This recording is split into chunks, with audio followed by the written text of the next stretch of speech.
Living with schizophrenia isn't easy, especially when you're not getting relief from some of your symptoms. It can be hard when you're still dealing with symptoms, like hearing voices or seeing things that aren't there, and negative symptoms, like feeling unmotivated or avoiding social situations. If this sounds familiar, it might be time to talk to your healthcare provider and explore a different kind of schizophrenia treatment. Discover your possibilities at treatingscz.com. I'm 32, juggling family, working full-time, and earning a bachelor's degree. At University of Phoenix, I earn career-relevant skills with every 5-week course. Skills I can use now, not just after graduation. Earn skills in weeks, not years. Visit phoenix.edu.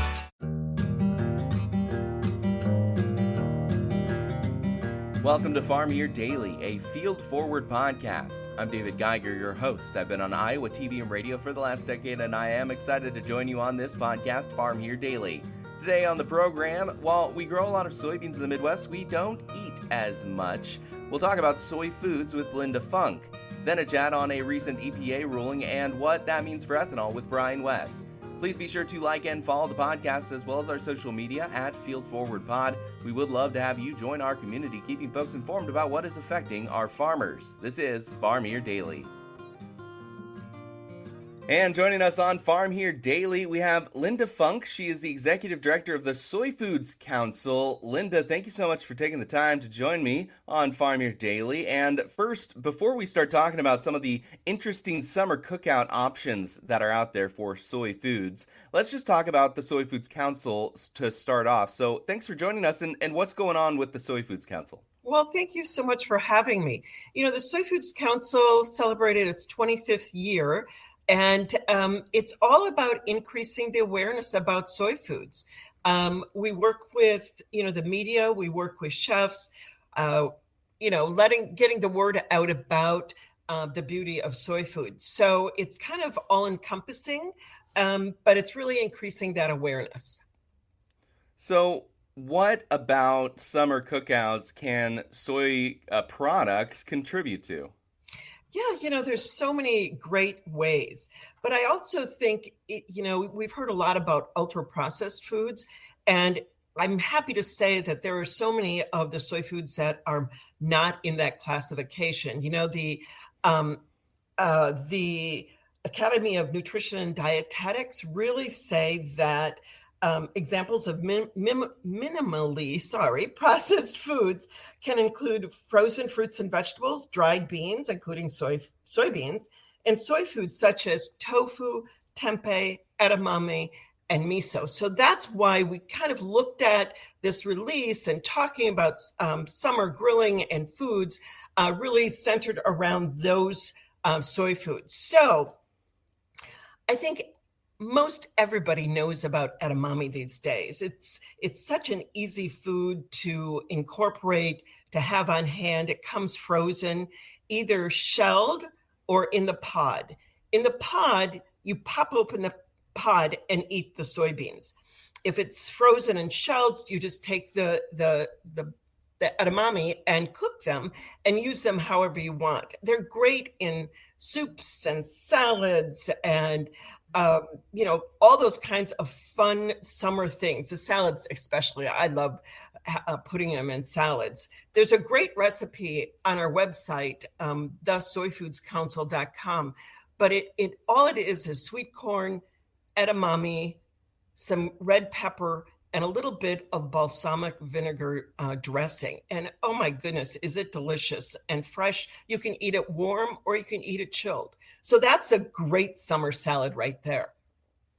Now, my brain was just exploding with a whole bunch of questions as you were talking there. So I'm going to go with the first one that I'm thinking of right here. And that is, you guys are based in Ankeny, Iowa.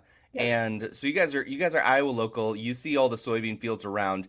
Are these soybean products that are coming up something that you'll see out in the field, or is there a specific variety that is needed for human-grade consumption? There is a food-grade soybean. They look just like the regular conventional soybeans, so it just depends upon what the farmer is interested in growing. But we do have farmers in Iowa growing food-grade soybeans for the food industry. Now, there are some soybeans that could be used in products that may not be that food grade. So it kind of depends on what the manufacturer is calling for, but typically they're food grade soybeans. Another note that I was thinking about as well while you were talking was you referred to them as beans, soybeans as a legume. And I think we kind of get caught up with the more industrial side, and by that I mean conventional agriculture, when you see soybeans. And they're seen more as just a grain product, essentially, because they're ground up for animal feed for the most part, whether it's chickens in northwest Iowa or cattle or our hogs. That typically is what a lot of soybean is used for. When you look at it as a bean, what type of approach do you take? The thing is, we all know what canned beans are. There comes a variety of those. And so really, when you look at a soybean, you kind of look at it in that context, but it can be fresh like an edamame or canned like a black soybean. So, it kind of depends upon what you're looking for and what you want to use. But yeah, I mean, we have a lot of soybean fields in Iowa, that's for sure. And as you said, I think we're at 95% of all soybeans are used for animal feed. So the 5% is a small amount, but it's a high value soybean. What type of options are there for farmers in Iowa if they do want to potentially branch out and have maybe a value added side of agriculture and use a food grade soybean? Because that sometimes is the most difficult part, is because you can grow plenty of stuff in Iowa. It's just the question, where do you send it? How do you store it, et cetera? Yeah. And so you have to ask your seed supplier for typically, if you want to grow soybeans for tofu, it's a tofu bean because it's a white hilum. So the dark hilum is not in that soybean, because if you used a dark hilum soybean for tofu, the tofu would look gray. So you want the clear hilum soybean for tofu. But for edamame, it's a specific bean variety for edamame.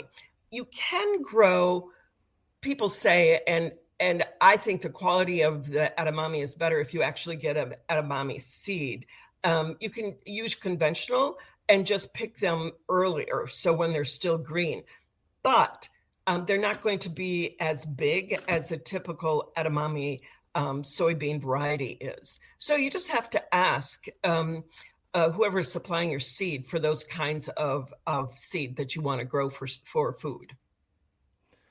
Linda, when you're listing some of the names of the soybean products, it includes things like tofu, edamame, as you just mentioned, miso, all kind of Asian flared products for the most part. Has there been any difficulties in getting into the American market when it comes to some of those products? And I say that because I was just at my local Hy-Vee the other day. I was trying to make some ramen for my family, and it called for some miso in it. And the only miso I could find was in a gochujang miso blended product. I could not find any other miso to use, and that could have just been my poor ability to find things on shelves, which notably I am bad at. But it's also something where they're not as available. And you know what? They've become so much more available. Hy-Vee is a great store and provides a lot of them.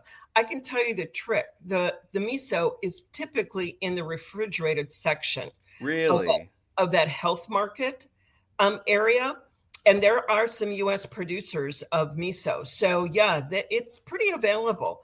The thing is, it comes in white or red. Sometimes they call the white yellow miso. And it's the difference between red and yellow is the intensity of flavor. The red has a more intense flavor. The white is a bit milder. A yellow is a bit milder. But they're so easy to stir into soups and sauces. And what it provides is that extra umami oomph. It really gives that really good flavor. So I love putting it in sauces.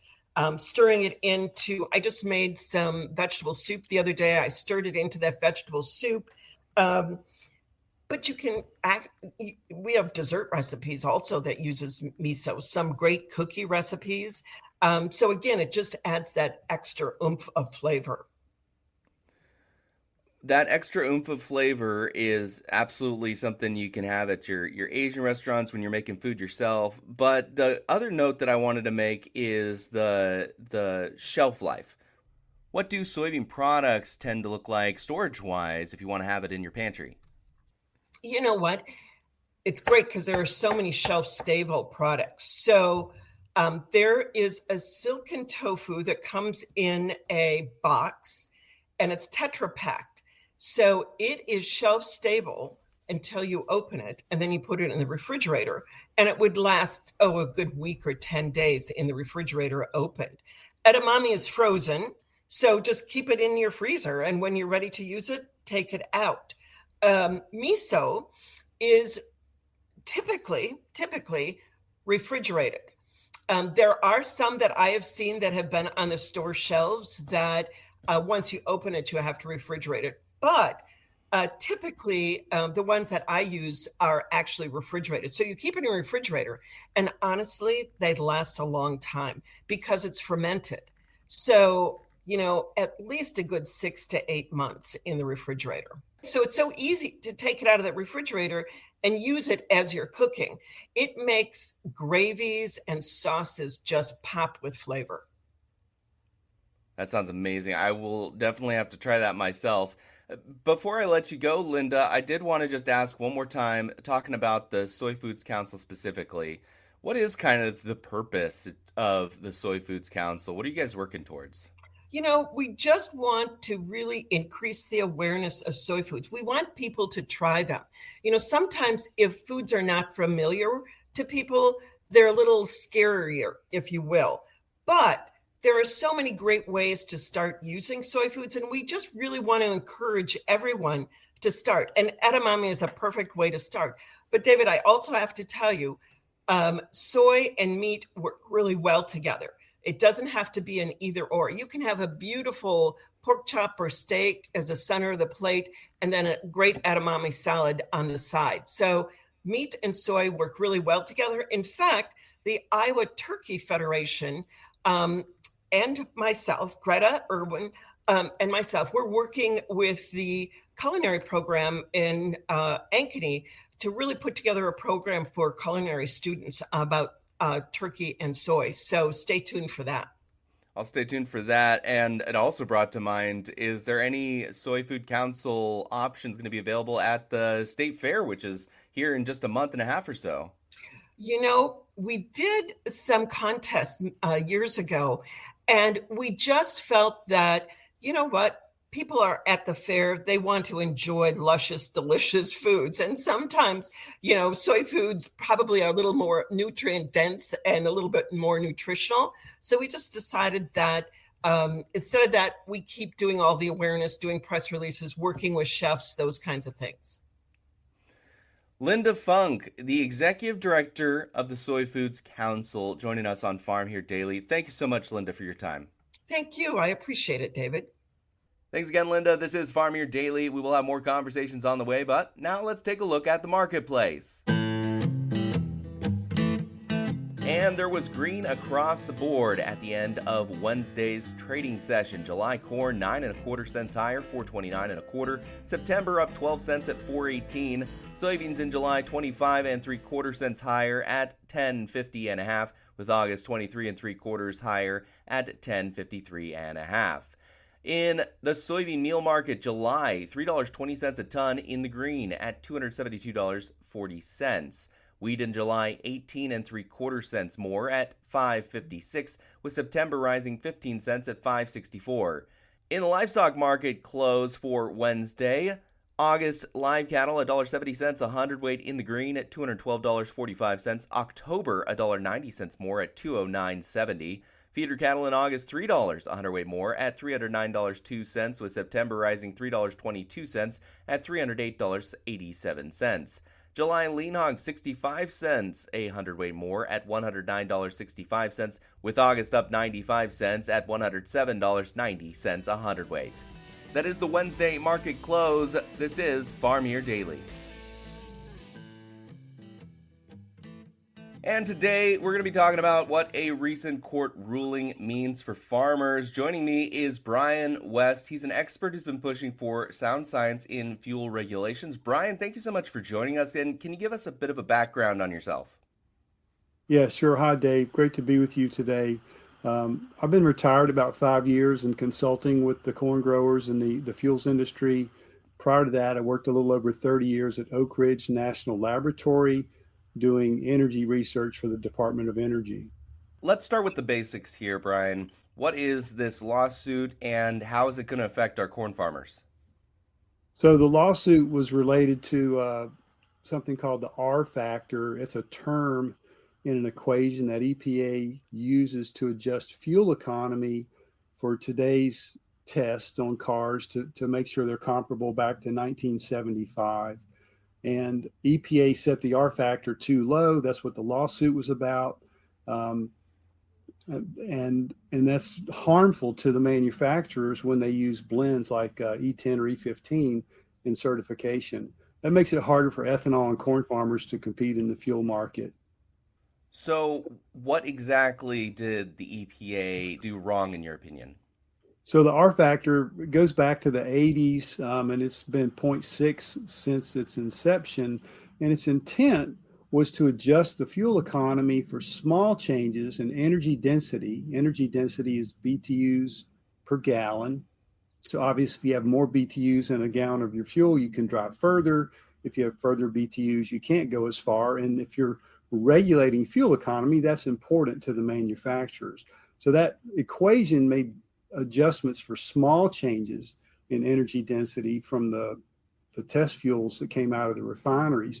When you start adding ethanol to the fuel and you lower the energy density more significantly, like 3 or 3.5%, then when the R factor is 0.6, it really hurts the manufacturer to use that fuel. And so in the Tier 3 rule in 2013, EPA said we're going to start using E10 for certification, which makes perfect sense. That's the fuel that's in 95% of our vehicles today, but they didn't adjust the R factor. So when I was at Oak Ridge, we scrambled and wrote a report, did a bunch of analysis on data that they used to approve the E15 waiver, and said R factor should be 0.96. For some reason, and I don't know why, EPA ignored our report. They ignored numerous comments from industry recommending they just adopt this 0.96 factor from our research. So they were sued because they set it at 0.81 based on a much smaller, questionable test program. Now, the court did not seem to be happy with EPA's defense. In fact, if I'm reading this right, they called it lipstick on a pig. What did the judges actually talk about and say? They did. And EPA they said they had a half-hearted defense of why they didn't use our number, and they called it lipstick on a pig. I believe if they had considered the comments fully, they could have adopted our 0.96 R factor, and it never would have been questioned. And that would have been, almost 10 years ago, and we'd be in a good situation, and we'd be in a situation where the manufacturers could use higher blends of ethanol in their certification testing. So this ruling just kind of reinforces the need for sound science in rulemaking. I really don't know why EPA was opposed to using our number, but for some reason they were. Let's take a look at the big picture. So what is the technical note for farmers? What should they be watching for? What has to happen now is EPA's got to go back to the drawing board. My hope would be that they would just go back and read the comments from the docket. I wrote some myself, as an independent engineer, no longer associated with the Department of Energy. Lots of NGOs and auto manufacturers and others recommended they use our value. So if they go back and review those and just adopt the 0.96 number, I think the manufacturers would be happy. And what that would mean is that going forward, manufacturers can use E10 in their fuel economy testing instead of E0, which is going to save them money. And it means that down the road, we could look at having a higher ethanol blend like E25 or E30, such as was spelled out in the Next Generation Fuels Act, in the last two sessions of Congress. If we're ever going to realize this high octane mid-level blend, we've got to have an R factor near 1, or the manufacturers simply would not get credit for using that fuel in certification. So of course, if they're going to be penalized, they're not going to do that. Brian West of West Energy and Environment, thank you so much for joining us. Thank you for having me, Dave. Thanks, Brian. This is Farm Here Daily, a Field Forward podcast. Thank you so much for listening. Again, in order to continue to produce this type of local content, we would love to have you join our community. So please follow the podcast, share it with friends, and check out our social media at Field Forward Pod. Additionally, you can find me on social media at Geiger Reports, as well as WHO TV Channel 13 every weekday in their morning and noon hour programs. Again, I am your host, David Geiger, and I'll be back again tomorrow, everybody.